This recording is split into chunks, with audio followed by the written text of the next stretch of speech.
What's up guys, Shawnee Dogs here, and we have a ton of important information to discuss. There is a massive update coming to Call of Duty World War II, the biggest one since release. They have made some changes here and there, like that nerf that they did to the bar. People are now getting access back to the headquarters, but this one is a lot more substantial. They are also adding in an event that will run from December 8th all the way through early January. This will be the first event for the game. So I'm going to let you guys in on all the details, tell you everything that you need to know. Real quickly though, for all of you guys who have been watching my videos recently, you might think it's a little strange that I'm not using the face cam. To be completely honest with you, I don't think the video would have rendered out fast enough if I was using my face cam, as I'm leaving in a couple of hours. I have a flight to catch so I could go home and see my family for Thanksgiving. This was the last video that I was able to make, so I will not have any videos up on the channel, most likely until Sunday. But at that point, we will be back to the daily videos and the daily live streams as well. So there is a lot planned. But let's get right into this update. First off, the same day that you guys are seeing this video, Wednesday, November 22nd, they are kicking off a super early double XP weekend all throughout Thanksgiving. That starts at 1 p.m. Eastern, and it is running all the way through to Monday at 1 p.m. Eastern. If you're like, wow, that's really generous, 5 days of double XP.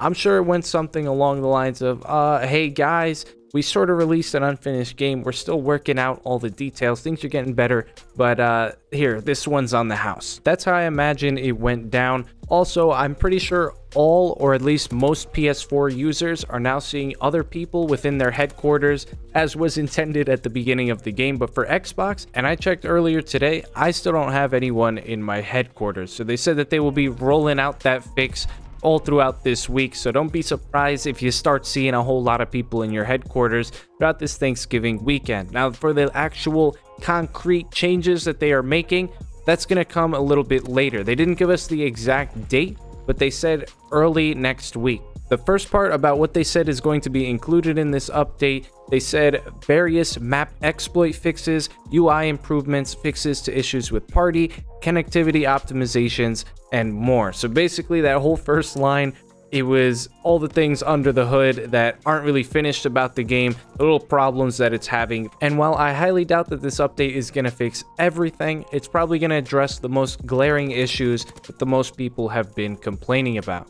Next up, and I know a whole lot of people are happy to hear this, they have adjusted the bar so it now has increased recoil, because if you guys have used the bar at all, that thing is a complete laser beam and it kills in 3 shots. So they're making it a little bit less powerful. Although it will still kill in the same amount of bullets, it'll now be more difficult to hit those bullets. And also, people have been complaining that if you're not running the primed basic training skill, which gives you an extra attachment, but it also reduces flinch. That is one of the major things why people use it.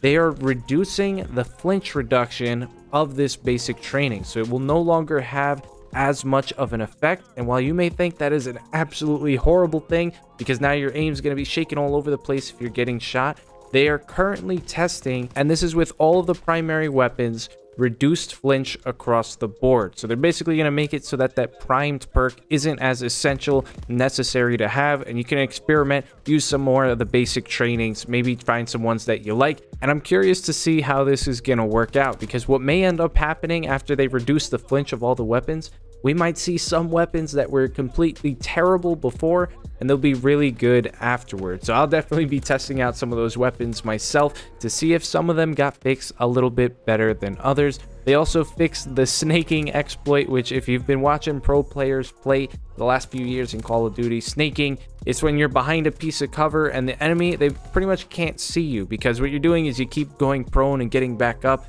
and it like glitches out your character model a little bit, but they're getting rid of it, and that is a very good thing. And those were all of the important issues that Sledgehammer specifically focused on. I'm sure when the actual update rolls around, there's going to be a whole lot more changes. The list is going to be a lot bigger. It's just that a lot of those changes, they're not really going to be huge things that people notice all the time. Now about this winter themed event that I mentioned at the beginning of the video, that is going to kick off 1 p.m. Eastern on December 8th. I said it will run until early January. They haven't released any specifics at all, besides the fact that it will feature the Winter Carrington map. Carrington, that is the map that if you got the game with the season pass, it came free with your game, but you can only play it in that Carrington 24/7 playlist, and it is not in the rotation of maps. People were very upset about that because this game only launched with 9 maps, and they're already getting a little bit stale for some people, myself included. So coming December 8th, that Winter Carrington version, I think is going to have probably, you know, like Christmas tree decorations. You're going to have lights everywhere.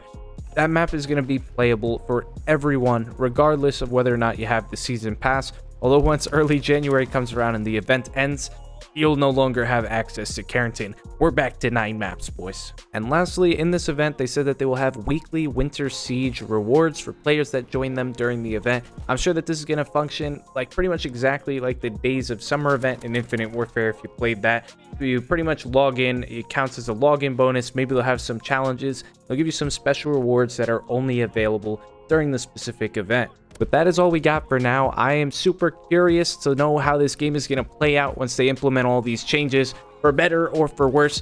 Definitely let me know down below in the comments what you guys think about this update. But boys, I hope you all have a wonderful Thanksgiving. Spend it with your family. Tell them you love them. I will be back Sunday. No more missing days. No more not streaming. I am in it for the long haul. I hope you guys are here to join me. But that is going to wrap it up for this one. If you guys did enjoy, please be sure to drop a like.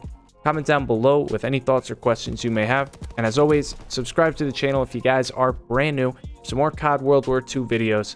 I'll see you in the next one. Peace.